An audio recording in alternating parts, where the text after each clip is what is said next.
नमस्कार, ESPN 9 news में आपका स्वागत है।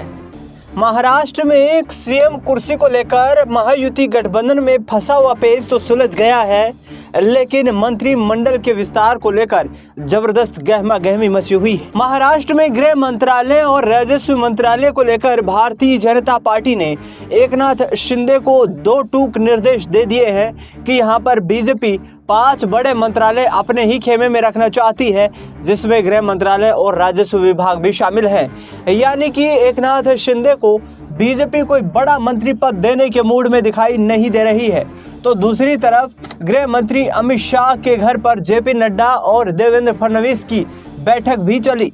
इस बैठक में फैसला किया गया कि आगामी 14 दिसंबर तक महाराष्ट्र का मंत्रिमंडल विस्तार कर लिया जाए और ऐसे में तमाम चुने हुए विधायकों और मंत्रियों को उनके पद की और गोपनीयता की शपथ दिलवा दी जाए।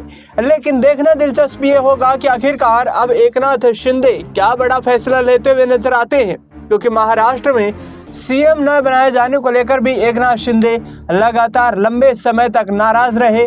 उनकी स्वास्थ्य स्थिति भी खराब हो गई थी, लेकिन उसके बावजूद भी भारतीय जनता पार्टी ने सीएम कुर्सी को लेकर एकनाथ शिंदे को बैकफुट पर धकेल दिया।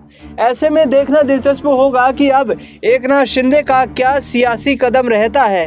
अजीत पवार जिस तरीके से शरद पवार के जन्म दिवस पर उनसे मुलाकात करने पहुंचे हैं, क्या जन्म दिवस पर बधाई देने के बहाने ही यहां महाराष्ट्र में बीजेपी को झटका देने की तैयारी हो रही है?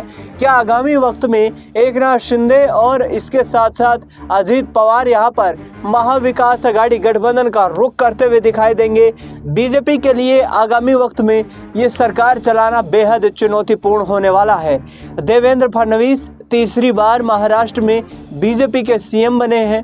वर्ष 2014 से लेकर के लगातार वह मुख्य धारा की राजनीति में सक्रिय है और आने वाले वक्त में जाहिर तौर पर यहां पर एकनाथ शिंदे और अजीत पवार की निर्भरता पर ही भारतीय जनता पार्टी अपनी सरकार चलाती हुई नजर आएगी।